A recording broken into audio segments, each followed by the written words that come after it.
Hello everyone. Soil marathon की first class में हमने सॉइल फॉर्मेशन पढ़ा, सेकंड में हम सॉइल फिजिक्स और उसके आगे की चीज़ देखेंगे और थर्ड क्लास में जितना बचा है सारा हमें करना है कंप्लीट। तो आज हम सॉइल फिजिक्स की बात करेंगे और सॉइल फिजिक्स का जो पहला इंपॉर्टेंट क्वेश्चन है वो बना है बल्क डेंसिटी के रिगार्डिंग की। बल्क डेंसिटी की रेंज क्या होती है क्ले सॉइल में, ठीक है। तो first question is what is the typical range of bulk density for clay soil. तो भाई बल्क डेंसिटी के रिगार्डिंग आपको तीन चीज़ें ध्यान में रखनी है। सबसे पहला उसका फॉर्मूला, सेकंड उसकी रेंज, थर्ड उसके फैक्टर्स। तीन चीज़ों से ही बल्क डेंसिटी में क्वेश्चन बन सकते हैं और तीन चीज़ आपको पता होनी चाहिए। इसके फॉर्मूले की बात करें तो बल्क डेंसिटी का जो फॉर्मूला है वो होता है mass of soil solid divided by total volume of soil. This is formula of bulk density, ठीक है। ध्यान रखना है, इसको हम ड्राई बल्क डेंसिटी कहते हैं। मतलब मास ऑफ सॉइल सॉलिड लिया है, टोटल वॉल्यूम टोटल मास नहीं लिया, तो इस केस में हम इसको ड्राई बल्क डेंसिटी कहते हैं। और याद रखना टोटल वॉल्यूम ही ले ही जाएगी। रेंज की बात करें तो भाई 1.1 से लेके 1.7 मेगाग्राम पर मेट्रिक क्यूब। आप चाहो तो इसको ग्राम पर सीसी भी लिख सकते हो। What is CC? Cubic centimetre, ठीक है। रेंज की अगर हम बात करें तो भाई 1.1 से लेके 1.4 ये रेंज होती है क्ले सॉइल की। और अगर हम बात करें 1.4 से 1.7 तक तो ये रेंज होती है भाई किसकी? सैंडी सॉइल की। तो इतनी बात हुई है क्लियर यहाँ पे, ठीक है। फैक्टर्स की बात करें तो भाई हमेशा याद रखना सिर्फ डिपेंड करेगा सब कुछ पोरोसिटी के ऊपर। अगर पोर्स ज़्यादा होंगे तो बल्क डेंसिटी हमेशा कम होगी। क्ले के केस में पोर्स ज़्यादा है तो बल्क डेंसिटी कम है, ठीक। ऑर्गेनिक मैटर डालोगे तो पोर्स बढ़ेंगे, बल्क डेंसिटी घटेगी। सॉइल को कॉम्पैक्ट करोगे तो भी पोर्स घटेंगे, बल्क डेंसिटी बढ़ेगी। तो ये तीन बातें इंपॉर्टेंट बल्क डेंसिटी के रिगार्डिंग, ठीक है। क्या? उसका फॉर्मूला, उसका रेंज और थर्ड नंबर पे क्या? उसके कुछ फैक्टर्स। तो इसका आंसर क्या जाएगा? इसका आंसर जाएगा ऑप्शन नंबर बी, 1.1 से लेके 1.4 मेगाग्राम पर metric cube is the right answer. अब देखो सेकंड नंबर पे क्या है, कई बार आपसे एग्जाम में जो क्वेश्चन बनता है वो आपका सॉइल के जो पार्टिकल्स है उनके साइज की क्लासिफिकेशन के रिगार्डिंग बनता है। इसमें तीन मेन क्लासिफिकेशन आपको पढ़ने होते हैं। सबसे ज़्यादा क्वेश्चन आते हैं IUSS, international union of soil science. दूसरा USDA, United state department of agriculture. और तीसरा BSI, ब्रिटिश स्टैंडर्ड इंस्टीट्यूशन।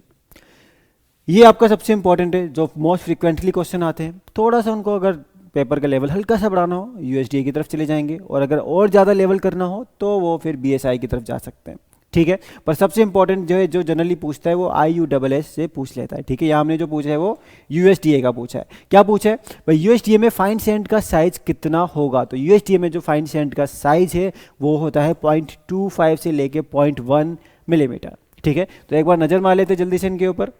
देखो IUSS का सबसे पहले लिखा हुआ है, international union of soil science का। इसमें आपको क्या किया है, सैंड को 2 में डिवाइड कर दिया, फिर सिल्ट एंड क्ले है। यहाँ पे बस 2 से स्टार्ट करना है और उसको 10 से डिवाइड करते हुए चलना है, आपका ये आपका आ जाएगा, ठीक है। एक बार इसको लिख लेना अच्छे से, बना लेना अच्छे से, तभी काम चल पाएगा। दूसरा USDA की अगर हम बात करें तो भाई USDA ने सैंड को ही 5 क्लासेस में डिवाइड कर दिया। सब सैंड की क्लासेस हैं, ठीक है। Very course, course, medium fine and very fine. अब देखो यहाँ पे इन्होंने क्या किया है, यहाँ पे वहाँ 10 से डिवाइड किया था, यहाँ 2 से डिवाइड करते हुए चलो। 2 को उठाओ और 2 से डिवाइड करते चलो। 2 से डिवाइड करोगे 1 आएगा, 1 को करोगे 0.5 आएगा, ऐसे ही बढ़ते हुए आगे चलो, ठीक है। पर यहाँ पे थोड़ी सी एक एक्सेप्शन है फाइन सैंड का, जो मैंने आपसे क्वेश्चन में इसलिए फाइन सैंड पूछा, क्योंकि यहाँ पे 2 से डिवाइड नहीं होगा। फाइन सैंड के अलावा सिल्ट पे अगर आप जाओगे तो यहाँ भी 2 से डिवाइड नहीं होगा, ठीक है। तो ये ध्यान में रखना। बस क्ले का याद रखना कि क्ले आपका हर एक क्लासिफिकेशन में सेम होगा, लेस देन 0.002 mm होगा। तो क्ले भी इंपॉर्टेंट है और क्ले आपका हर क्लासिफिकेशन में सेम साइज का रहने वाला है। अब देखो अगर मैं बात करूं BSI की, तो BSI आप एक बार देख लेना। पर ये तीन इन्होंने दिए हैं यहाँ पे, कोर्स मीडियम फाइन सैंड और कोर्स मीडियम फाइन सिल्ट के दिए हुए हैं, ठीक है। इसमें आपको बस 2 और 6 इसको लिख लेना है एक बार। 2 और 6 को अल्टरनेट लिखते हुए चलना है और डेसिमल एक एक आगे बढ़ाते हुए चलना है। एक बार खुद लिखना, डेसिमल लगाना अपने अकॉर्डिंग, उसी से ध्यान में आएंगी चीज़ें। पर इंपॉर्टेंट बात यह है कि भाई क्ले का साइज हर एक में सेम है। क्ले का याद रखना 0.002 mm है, 0.0 mm नहीं, 0.02 नहीं है, 0.0002 नहीं है, क्या है 0.20 है, फिर 2 आएगा, तो वहाँ से आपको याद रखना है। बाई चांस भूल गए तो ये 2 लिखना, ये पूरा टेबल बनाना अगर भूल गए तो क्ले का साइज गलत नहीं करना है, ठीक है, इंपॉर्टेंट है। और क्ले हर जगह क्या है, सेम साइज का है।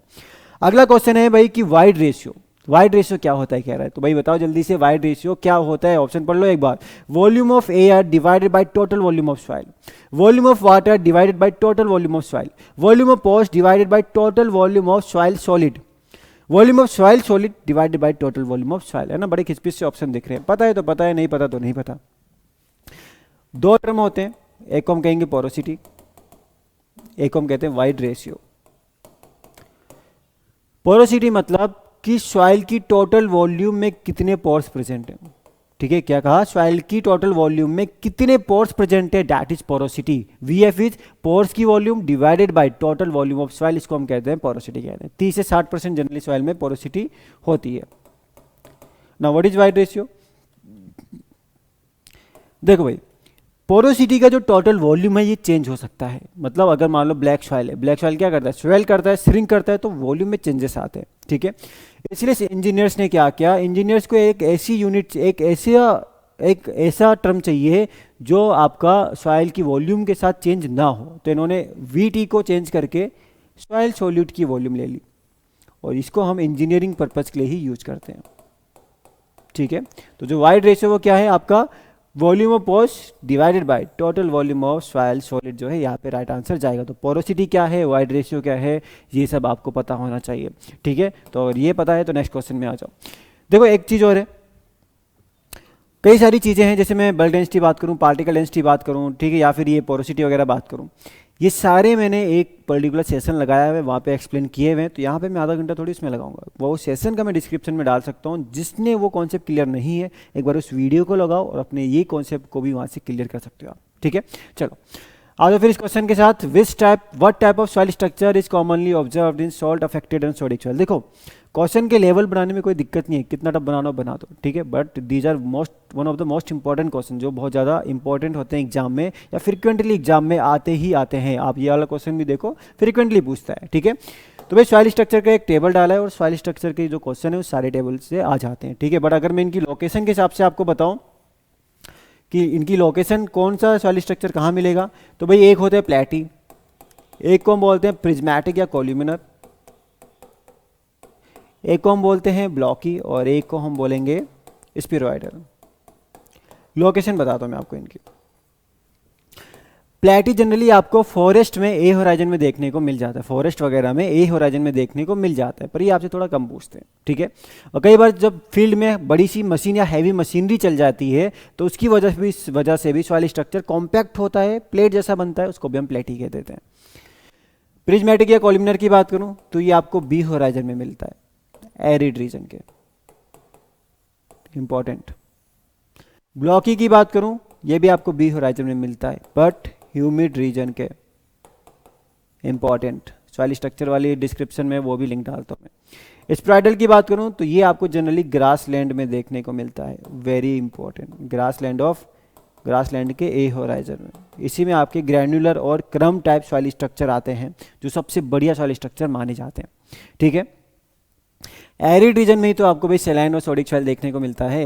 सैलाइन और सोडिक सॉइल कहाँ मिलते हैं, एरिड रीजन में। तो आपका जो प्रिज्मेटिक है या कोल्यूमिनर है, वही आपको सॉल्ट अफेक्टेड या सोडिक सॉइल में देखने को मिलेगा, ठीक। तो ये है आपके सामने टेबल, जिसको आपको बड़े अच्छे से पढ़ के जाना है कि भाई प्लेटी के बारे में क्या लिखा है, प्रिज्मेटिक के बारे में क्या लिखा है, ब्लॉकी के बारे में क्या लिखा है, और स्पिरोइडल के बारे में क्या लिखा है। जो चीज़ें ग्रीन करी हुई हैं उनको तो घोल लेना, रट लेना, या जो भी करने कर लेना, बस भूलना मत, ठीक है। तो ये कॉलमनर वाली लाइन भी क्या है, बहुत ही इंपॉर्टेंट है। तो ये आप टेबल एक बार अच्छे से रीडिंग मारना। क्रम को हम बेस्ट सॉइल स्ट्रक्चर बोलते हैं, तो ये पॉइंट भी क्या है, बहुत ज़्यादा इंपॉर्टेंट है, ठीक है। बट एक बार सॉइल स्ट्रक्चर अच्छे से रीडिंग मारना, ज़्यादा कुछ है नहीं, पर क्वेश्चन बड़े बन जाते हैं। अब देखो क्या पूछा है, in which soil texture unsaturated hydraulic conductivity is typically high.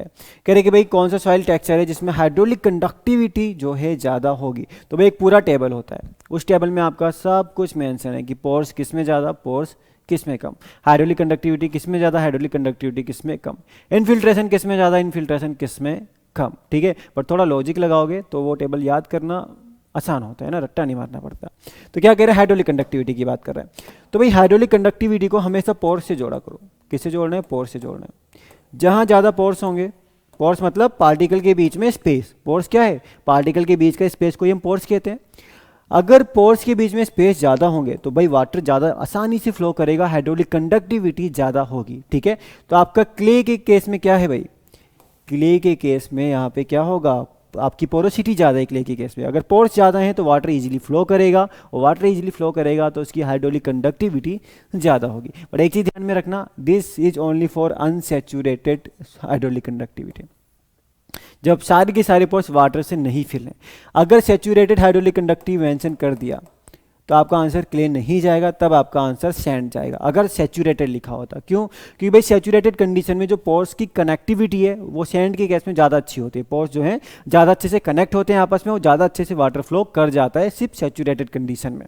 ठीक है, तो भाई ये आपके सामने टेबल है यहाँ पे, तो इसको थोड़ा ध्यान देना कि भाई मैक्रो पोर्स किस में, माइक्रो पोर्स किस में, टोटल पोर्स किस में ज़्यादा है। ठीक है, तो टेबल जो है बहुत ज़्यादा इंपॉर्टेंट है यहाँ पे, जो आपको हर हाल में याद करना ही करना है, A to Z। स्पेशली जो मैंने बोल्ड की हुई हैं चीज़ें, स्पेशली वो तो बहुत ही ज़्यादा इम्पोर्टेंट रहने वाली हैं। तो ये सारी चीज़ें जो हैं बहुत अच्छे से ध्यान में कर लेना, और ये है आपके सामने टेबल।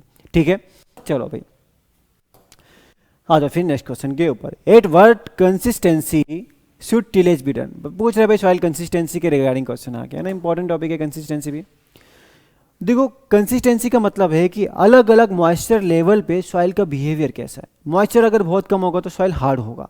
ठीक है, आप थोड़ा मॉइस्चर डालोगे तो सॉइल थोड़ा सॉफ्ट होगा। आप और ज़्यादा पानी डालोगे तो फिर सॉइल थोड़ा स्टिकी होगा, चिपकेगा। आप और ज़्यादा मॉइस्चर डालोगे तो सॉइल आपका एकदम सॉइल सॉल्यूशन बन जाएगा, मतलब पूरा कीचड़ जैसा मिक्सअप हो जाएगा। ठीक है, तो अलग अलग मॉइस्चर लेवल पे सॉइल का बिहेवियर चेंज हो रहा है, डैट इज सॉइल कंसिस्टेंसी। ठीक है, अब पूछ रहे कि टिलेज किस कंसिस्टेंसी में किया जाए, तो भाई आपको पता होना चाहिए कि टिलेज हम लोग करते हैं किस में? टिलेज हम लोग करते हैं फ्राइबल या फिर मॉइस्ट कंसिस्टेंसी में। ठीक, तो यहाँ पे आई थिंक हाँ चलो लिखा है। ठीक है, तो ये रहा आपके सामने एक शॉर्ट में टेबल है। सबसे नीचे से ऊपर की तरफ स्टार्ट करना। नीचे से क्यों? क्योंकि भाई नीचे एकदम पानी नहीं है, ड्राई है सॉइल, हार्ड है। हार्ड होगा तो क्लोट्स बनेंगे। सॉइल आप थोड़ा सा वेट करोगे, गीला करोगे तो मॉइस्ट हो जाएगा, या फ्राइबल कंसिस्टेंसी बोलते हैं, और उसमें टिलेज करना सबसे बेस्ट है। करने के लिए आप टिलेज किस में भी कर दो तो आपका मन। ठीक है, पर बेस्ट कंसिस्टेंसी क्या है, बेस्ट मॉइस्चर लेवल क्या होता है? फ्राइबल कंसिस्टेंसी में आएगा। फिर आप थोड़ा और पानी बढ़ाओगे तो वो आएगा फेयरली वेट या प्लास्टिक, या फिर जिसमें हम पडलिंग करते हैं। ठीक है, यहाँ पे सॉइल प्लास्टिसिटी वाली प्रॉपर्टी शो करेगा। प्लास्टिसिटी मतलब अगर हमने किसी भी चीज़ को कोई एक पर्टिकुलर फोर्स लगा के शेप दे दिया तो आपकी फोर्स हटाने के बाद भी वो उस शेप को गेन करके रखेगा। मतलब क्ले को हमने हाथ में पकड़ा और हमने ऐसा बॉल बना दिया, तो हम फोर्स हटाएंगे फिर भी वो बॉल जैसा शेप को रिटेन कर लेगा जो हमने उसको शेप दे दिया था। डैट इज प्लास्टिसिटी की प्रॉपर्टी। तो वो प्लास्टिक कंसिस्टेंसी में ही वो चीज़ शो होगी, और वही सॉइल शो करेंगे जिनमें 15% से ज़्यादा क्ले होगा। हर सॉइल शो नहीं करता। ठीक है, इसके ऊपर और पानी बढ़ाओगे तो फिर स्टिकी कंसिस्टेंसी आएगी कि सॉइल भाई आपके इक्विपमेंट्स में चिपक रहा है, और उससे भी ज़्यादा पानी बढ़ाओगे तो विस्कस या सैचुरेटेड कंसिस्टेंसी आ जाएगी, जिसमें क्या होगा, जिसमें आपका जो सॉइल और वाटर है वो पूरा मिक्स हो गया है, एकदम सैचुरेटेड सॉइल है, और जिधर आपका वाटर जा रहा है उधर ही सॉइल उसमें मिक्स होकर मूव करता हुआ जा रहा है। थोड़ा सा भी इस तरीके से स्लोप है तो वाटर सॉइल एक साथ नीचे की तरफ मूव करते जा रहे हैं। That is viscous consistency. PF values भी यहाँ पे थोड़ा सा ध्यान आपको देनी पड़ेगी। ठीक है, तो इसको एक बार नज़र यहाँ पे मार लेना। चलो भाई आगे आपका पीएफ वैल्यू फिर से आएगा, तब मैं वहाँ थोड़ा सा आपको रिपीट भी करूँगा, पर इसका तो आपको खुद ही देखना है। What characteristic of colour does chroma primarily describe? भाई सॉइल कलर भी उसके बारे में कई सारी चीज़ें बता देता है। ये डार्क कलर का सॉइल है तो डार्क कलर के सॉइल का मतलब हो सकता है कि इसमें आपका ऑर्गेनिक मैटर ज़्यादा है। डार्क कलर में ये भी हो सकता है कि उसमें वाटर ज़्यादा है इसलिए वो डार्क कलर का दिख रहा है। तो सॉइल का कलर उसके बारे में कई सारी चीज़ बताता है। रेड कलर का सॉइल है, हो सकता है उसमें आयरन या हेमेटाइट ज़्यादा है। ठीक है, तो सॉइल के कलर उसकी कई प्रॉपर्टी बता सकता है। अब पूछे भी क्रोमा क्या बताएगा? Brightness, darkness, redness, yellowness, warmth या कूलनेस, या लेस प्योर, मोर प्योर। तो भाई अगर हम जब क्रोमा की बात करते हैं तो 3 वर्ड आते हैं, एक आता है ह्यू, एक आता है value, and third one is chroma. अब देखो इसमें रट्टा मार मार के इसको ऐसा नहीं करना कि कौन सा प्योरिटी बता रहा है कौन सा क्या बता रहा है। सीक्वेंस याद करो, ह्यू, वैल्यू, क्रोमा। सबसे पहले ह्यू है। ह्यू बताता है डोमिनेंट स्पेक्ट्रल कलर। क्या बता रहा है? डोमिनेंट स्पेक्ट्रल कलर, मतलब जो कलर का स्पेक्ट्रम होता है, कलर का स्पेक्ट्रम वही विबग्योर वाला, वायलेट, आपका इंडिगो, ब्लू, ग्रीन, रेड, मतलब जो भी आपके विजिबल स्पेक्ट्रम में कलर होते हैं, जो भी कलर हमें दिखते हैं। ठीक है, उन सब में से डोमिनेंट कौन सा कलर होगा वो बताएगा ह्यू। ह्यू क्या बता रहा है? डोमिनेंट स्पेक्ट्रल कलर या फिर लैम्डा मतलब वेवलेंथ, कि इनमें से जो स्पेक्ट्रम है, विजिबल स्पेक्ट्रम, इनमें से आपका डोमिनेंट कलर कौन सा है। फॉर एग्जांपल रेड ले लेते हैं, ठीक है। मान लो अगर सारे कलर जो भी सॉइल आपने उठाया उनमें अगर रेड डोमिनेंट कलर आ रहा है तो वो आपका क्या बता रहा है, ह्यू बता रहा है, ठीक। सेकेंड नंबर पे वैल्यू है। अब भाई वैल्यू से समझ लो आप, जो चीज़ जितनी ब्राइट उसकी उतनी वैल्यू, ठीक है। इंसानों की बात नहीं कर रहा हूँ मैं, इंसानों में मतलब ब्राइट मतलब दिमाग से ब्राइट, ठीक है, चेहरे से नहीं, दिमाग से ब्राइट। या फिर गोल्ड, गोल्ड इज ब्राइट, याद करने के लिए। वैल्यू मतलब आपका क्या बताएगा कि डार्क है कोई चीज़ या ब्राइट है कोई चीज़, तो ये बताता है वैल्यू। या फिर लाइट कोई चीज़ कितना रिफ्लेक्ट कर रहा है, डार्क कलर होगा तो लाइट को वो कम रिफ्लेक्ट करेगा, एब्जॉर्ब ज़्यादा करेगा। अगर लाइट कलर होगा, ब्राइट कलर होगा, तो वो लाइट को ज़्यादा रिफ्लेक्ट करेगा, तो सॉइल थोड़ा ठंडा रहेगा ब्राइट या लाइट के केस में, ठीक है। वे क्रोमा क्या बताता है भाई, क्रोमा बताता है प्यूरिटी ऑफ कलर।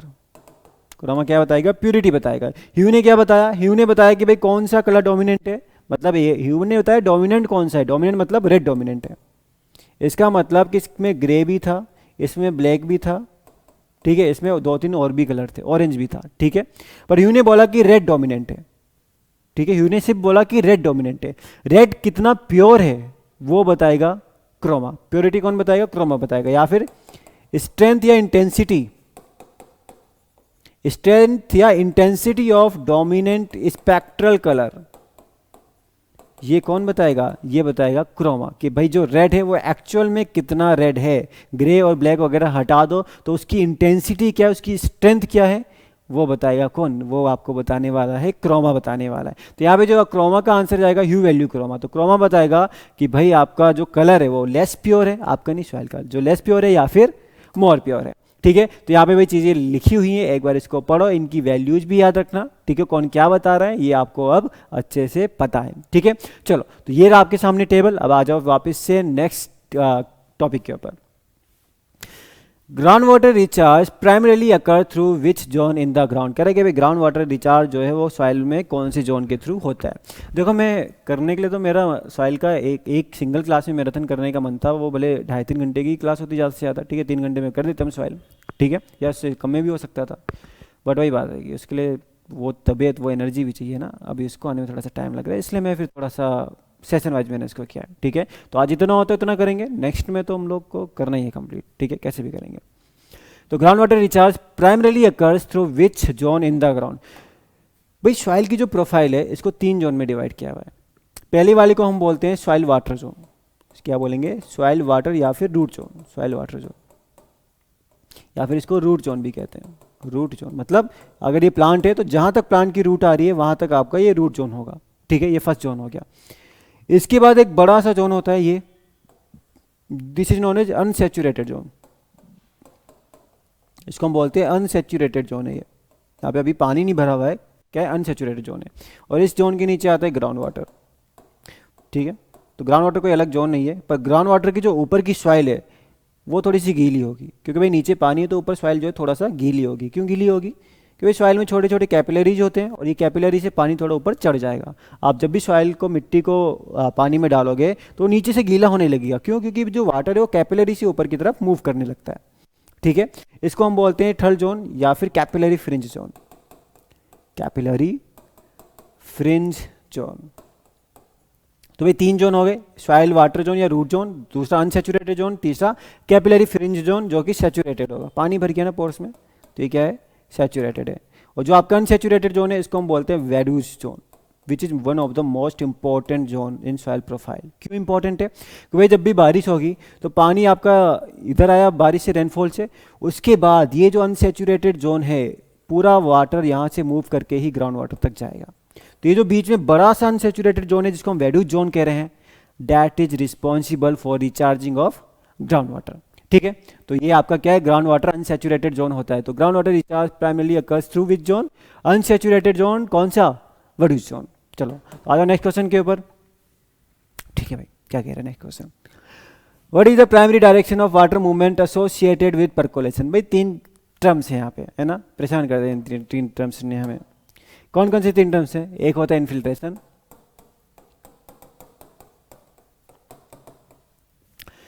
ठीक है, एक होता है परकोलेशन, और थर्ड नंबर पे आएगा आपका यहाँ पे सीपेज आएगा, ठीक है, सीपेज आएगा। देखो भाई पानी की जब हम सबसे पहले बात करें, है ना, ये आपका सॉइल है, मान लो दिस इज योर सॉइल, ठीक है, ये आपका अनसेचुरेटेड कंडीशन में भी पानी नहीं भरा है इसमें। तो जो सबसे पहले वाटर की एंट्री होगी सॉइल के अंदर, इसको हम बोलते हैं इन्फिल्ट्रेशन। इन्फिल्ट्रेशन क्या है? डाउनवर्ड मूवमेंट या फिर entry of water in soil. सबसे पहला वर्ड क्या आएगा? Entry of water in soil, इसको हम बोलेंगे क्या? इन्फिल्ट्रेशन। ठीक है, यहाँ पे भी वाटर का डाउनवर्ड मूवमेंट होगा जो कि अनसेचुरेटेड सॉइल में होगा, अनसेचुरेटेड सॉइल में होगा। This is infiltration. अब धीरे धीरे ऊपर यहाँ पे क्या होगा? पानी भर जाएगा, और ये पानी भरने के बाद जब सॉइल एक बार सेचुरेट हो गया तो धीरे धीरे ये सॉइल के अंदर ही अंदर वाटर नीचे की तरफ मूव करेगा। ठीक है, तो इस सेचुरेटेड कंडीशन में जो वाटर का डाउनवर्ड मूवमेंट होगा that is known as percolation. देखो यार, तबीयत का अच्छा होना खराब होना बहुत फर्क पड़ता है कि क्या एफिशिएंसी हो रही है चीज़ों को डिलीवर करने पे, है ना। ठीक है, बट आई होप फिर भी आपको चीज़ें समझ आ रही होंगी यहाँ पे। और थर्ड नंबर पे आता है seepage. Now what is seepage? भाई सीपेज आपका क्या होगा? सीपेज भाई देखो, सीपेज जो होगा ना, यहाँ पे आपका नीचे भी वाटर फ्लो करता है और साइड वाइज भी फ्लो करता है। अब इसका सिग्निफिकेंस क्या, इंपॉर्टेंस क्या है? भाई जो भी कैनाल वगैरह जाती है, तो भाई कैनाल से जो साइड साइड से पानी रिस जाते हैं, निकल जाता है, वो सीपेज की वजह से होता है। ठीक है, तो तीन इंपॉर्टेंट टर्म है जो आपको पता होने चाहिए। हम नेक्स्ट स्लाइड में इसको देखेंगे। तो भाई परकोलेशन क्या होगा? परकोलेशन आपका होगा वर्टिकल और downward movement in the saturated zone, that is percolation. आपका क्या है परकोलेशन? कि वाटर जो है धीरे धीरे इन्फिल्ट्रेशन से भर गया, सेचुरेट हो गया सॉइल। सेचुरेट होने के बाद जो सॉइल के अंदर ही वाटर नीचे मूव करता जा रहा है, दैट इज परकोलेशन। ठीक है, तो भाई इन्फिल्ट्रेशन क्या होता है लिखा है, परकोलेशन क्या होता है लिखा है, and now what is seepage? Very very important कि सीपेज क्या होता है ये भी लिखा है। ठीक है, तो इतना ध्यान रखना कि ये सारे टर्म्स क्या होते हैं। आ जाओ नेक्स्ट क्वेश्चन के ऊपर। What is the typical sand content in soil with a sand texture? तो बताओ भाई, सैंड अगर टेक्सचर में नॉर्मल से अगर हम सैंड टेक्सचर की बात करेंगे तो उसमें सैंड कंटेंट आपका कितना जाएगा? ठीक, देखो यार क्वेश्चन आ जाते हैं। There are 12 texture classes. क्या है? 12 टेक्सचर क्लासेस हैं, 12 टेक्सचर क्लासेस। और इनके रिगार्डिंग क्वेश्चन थोड़ा सा बन जाता है कि भाई कौन सी टेक्सचर क्लास में कितना सैंड, सिल्ट या क्ले का परसेंटेज होगा। ठीक है, तो मैं आपको वो सीधा टेबल दिखा रहा हूँ, यहाँ से आप चीज़ों को थोड़ा सा याद करके चलो। तो भाई सैंड का तो ऑब्वियसली बात है सबसे ज़्यादा ही होगा। सैंड की अगर हम बात करें तो 86 से 100% क्या होगा? उसमें सैंड होगा। बाकी थोड़ा बहुत सिल्ट, क्ले आपका बहुत ही कम होगा। ये रेंज इस तरीके से एग्जाम में आती है। मैं फिर से बोल रहा हूँ, इस टाइप के क्वेश्चन आ जाते हैं, एफओ में भी आए हैं और बाकी एग्जाम में भी यहाँ से क्वेश्चन पूछे हुए हैं। ठीक है, ये भी ध्यान में रखना कि भाई इधर लॉम है, इधर सिल्ट है और इधर क्ले है। ठीक है, बाकी देखो आप अपने हिसाब से करना, मैं आपको एक दो ही बता रहा हूँ। अब यहाँ पे देखो क्या है, सैंड है और नीचे लॉम है। ठीक है, बट जब भी आप इसको लिखोगे तो लॉम ऊपर आ रहा है, लॉमी सैंड, उसके बाद सैंडी लॉम आ रहा है। कहने का मतलब है कि लॉमी सैंड में सैंड कंटेंट ज़्यादा होगा और सैंडी लॉम में सैंड कंटेंट कम होगा। यहाँ भी वैसी कुछ है लॉम और सिल्ट के बीच में कि सिल्ट जो है वो पहले लिखा आ रहा है, सिल्टी लॉम। ठीक है, तो याद रखना सिल्टी लॉम में सैंड कंटेंट ज़्यादा होगा और सिल्ट में सैंड कंटेंट कम होगा। ठीक है, जो मैंने बोला समझ आया? Well and good. नहीं समझ आया तो एक बार फिर से सुनना ढंग से और एक बार देख लेना, याद करना थोड़ा सा आसान हो जाएगा यहाँ पे। ठीक, थोड़ा आइडिया होना चाहिए आपको कि सैंड किस में ज़्यादा है किस में कम है, और वैल्यूज आपको जितनी याद हो सकती है वेल एंड गुड। स्पेशली जो बोल्ड किए हुए हैं उनकी वैल्यूज आप थोड़ा सा याद कर रखना, सैंड है, लॉम है, सिल्ट है या फिर क्ले है। बाकी ये भी सीक्वेंस जरूर पता होना चाहिए कि कौन सा ऊपर है कौन सा नीचे है, सीक्वेंस याद होना चाहिए। ठीक है, उससे आपको थोड़ा ईजिली आइडिया लगेगा चीज़ों का। Which chemical compound represent limonite? कह रहा है कि भाई लिमोनाइट जैसी कोई चीज़ होती है वो आपका क्या होता है? रेड सॉइल पता है क्या होता है? What is red soil? Red soil है ना, ठीक है, रेड सॉइल। देखो भाई रेड सॉइल में क्या होता है, लीचिंग बढ़ी जाता है। मतलब रेड सॉइल में क्या, थोड़ी बहुत वेदरिंग हो गई। वेदरिंग से क्या होता है कि जो सॉइल है उसने कई सारे न्यूट्रिएंट्स को रिलीज कर दिया। न्यूट्रिएंट्स रिलीज हो गए तो सारे न्यूट्रिएंट लीच डाउन करते हैं, धीरे धीरे वाटर के साथ निकल जाते हैं सॉइल से। ठीक है, तो न्यूट्रिएंट्स की कमी होने लगती है। बट आयरन और एल्युमिनियम ये थोड़े से जिद्दी टाइप के, मतलब ये रिमूव नहीं होते। बाकी न्यूट्रिएंट्स रिमूव हो जाएंगे पर आयरन एल्युमिनियम इनकी सोल्युबिलिटी कम है, ये रिमूव नहीं होंगे। ठीक, तो ये इनकी ऑक्साइड स्पेशली जैसे Fe2O3 है। ठीक है, एल्युमिनियम भी अपनी ऑक्साइड है, Al2O3 है, तो इनकी ऑक्साइड प्रेजेंट होती है। आयरन की ऑक्साइड को हम बोलते हैं हेमेटाइट। बहुत इंपॉर्टेंट है, हेमेटाइट ही देता है क्या? Hematite, HEAMATITE। ठीक है, हेमेटाइट ही देता है रेड सॉइल का रेड कलर। ठीक, यही हेमेटाइट कई बार वाटर मॉलिक्यूल के साथ जुड़ा होगा और इसी को हम कहते हैं लिमोनाइट, और ये रेड सॉइल को थोड़ा येलोविश कलर देता है, तो ये येलो कलर भी याद रखना। ठीक है, तो limonite is this one is limonite. कि आयरन की जो ऑक्साइड है वो आपका कई बार वाटर के साथ ऐड होता है, that is limonite. This is hematite, बहुत इंपॉर्टेंट है, दिस इज लिमोनाइट। इसको हम बोलते हैं जो आयरन का कार्बोनेट है, इसको हम सिडेराइट बोलते हैं। और ये वाला फिर से इंपॉर्टेंट है, दिस इज पायराइट। तो सारे इंपॉर्टेंट है। पायराइट जो आपको एसिड सल्फेट सॉइल में देखने को मिलता है, ठीक है। अब एनर्जी हो डाउन, उससे पहले जल्दी हम निपटाते हैं soil physics. What is the matric potential value for saturated soil? भाई अगले में तो चलो मैंने आपको सब एक साथ प्रोवाइड कर दिए, बट अगर मैं वाटर पोटेंशियल की बात करता हूँ तो भाई एक तो आता है, आप बड़े कंफ्यूज हो गए इन चीज़ से, है ना। एक तो आता है जिसको हम कहते हैं ग्रेविटेशनल पोटेंशियल, ठीक, जो ग्रेविटी की वजह से होगा। एक आता है प्रेशर पोटेंशियल, जो प्रेशर की वजह से होगा। ग्रेविटी मतलब भाई वाटर मॉलिक्यूल सॉइल में है तो उसको नीचे से ग्रेविटी खींच रही है, जैसे हमको खींच रही है वैसे सॉइल को भी खींच रही है, तो ग्रेविटी पोटेंशियल हो गया। प्रेशर पोटेंशियल मतलब भाई वाटर का मॉलिक्यूल ये सॉइल है, अब ये वाटर का मॉलिक्यूल है, ठीक है, तो ऊपर से जो इसके ऊपर वेट लग रहा है, ऊपर भी कई सारा वाटर होगा, तो ऊपर से जो ये वाटर इसके ऊपर वेट लगा रहा है, ये आपका क्या है, इसको हम प्रेशर पोटेंशियल बोलते हैं। ऊपर से जो वाटर है इसके ऊपर प्रेशर या फोर्स लगा रहा है, that is known as pressure potential. फिर एक आता है मैट्रिक पोटेंशियल। अब भाई ये तो वाटर है, ठीक है, बट बेचारे वाटर के ऊपर क्या हो रहा है, वाटर के ऊपर अगल बगल जो वाटर के ऊपर क्या हो रहा है, जो अगल बगल सॉइल के पार्टिकल्स हैं वो वाटर को अपनी तरफ खींच रहे, अपने साथ बाइंड करना चाह रहे हैं, ठीक है। तो ये जो सॉइल के पार्टिकल वाटर को अपनी तरफ खींचने वाला फोर्स लगा रहे हैं, इसको हम बोलते हैं मैट्रिक पोटेंशियल। और लास्ट में आता है क्या, ऑस्मोटिक पोटेंशियल। ये चार मेन पोटेंशियल होते हैं आपके सॉइल में पोटेंशियल, ठीक है। लास्ट में आता है ऑस्मोटिक पोटेंशियल, मतलब भाई जो सॉइल में वाटर है, ये वाटर है सॉइल का, ठीक, इसमें कुछ ना कुछ इम्प्योरिटी सॉल्ट वगैरह जो है वो मिक्स होंगे और ये सारे जो है वाटर की एनर्जी को कम करते हैं, ठीक है, उसका पोटेंशियल कम करते हैं, तो इसको हम बोलते हैं ऑस्मोटिक पोटेंशियल, ठीक। जो भी सॉल्ट वगैरह है, सोल्यूट वगैरह सॉइल वाटर में प्रेजेंट होगा। ग्रेविटी पोटेंशियल आपका पॉजिटिव और नेगेटिव दोनों हो सकता है, ठीक है। प्रेशर पोटेंशियल आपका जनरली नेगेटिव होता है, बट कुछ कुछ केसेस में प्रेशर पोटेंशियल भी पॉजिटिव हो सकता है, ठीक है। मैट्रिक पोटेंशियल आपका सेचुरेटेड कंडीशन में, भाई अगर सॉइल में पानी भरा है फुल तो जीरो होगा, वरना मैट्रिक पोटेंशियल हमेशा नेगेटिव होता है, ठीक है। मैट्रिक पोटेंशियल क्या है, सॉइल कितनी एनर्जी से वाटर को अपनी तरफ खींच रहा है।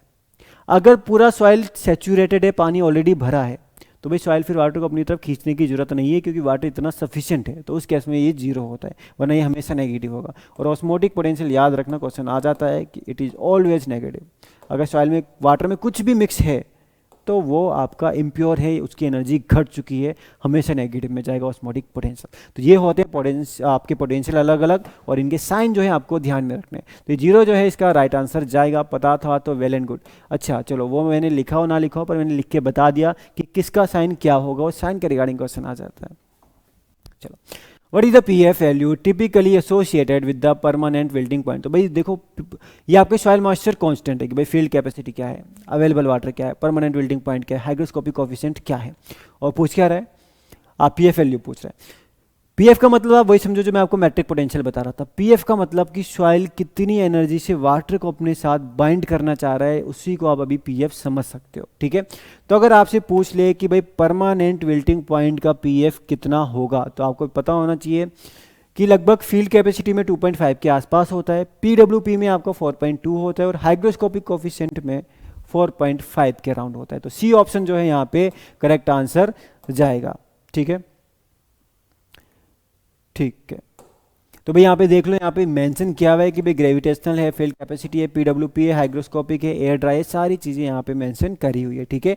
ये भी याद रखने हैं, ये पोटेंशियल मेंशन किए हुए हैं, ठीक है। ये आपका ये -15 बार, -31 बार, ठीक है। एयर ड्राई ओवन ड्राई कम पूछता है, बट ये वाले बड़े इंपॉर्टेंट है आपके, ठीक है। Field capacity, permanent wilting point या हाइग्रोस्कोपिक कोफिशिएंट के बहुत इंपॉर्टेंट है।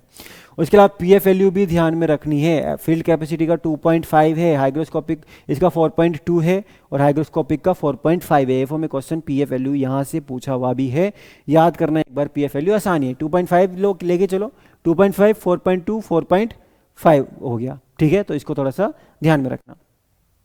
चलो, यहाँ पे मैंने मेंशन किया कि भाई फील्ड कैपेसिटी किसने दिया है, अवेलेबल वाटर किसने दिया है, और परमानेंट विल्टिंग पॉइंट किसने दिया है। तो ये साइंटिस्ट के नाम भी बहुत ज़्यादा इंपॉर्टेंट हैं, तो इनको भी थोड़ा सा ध्यान में रखना।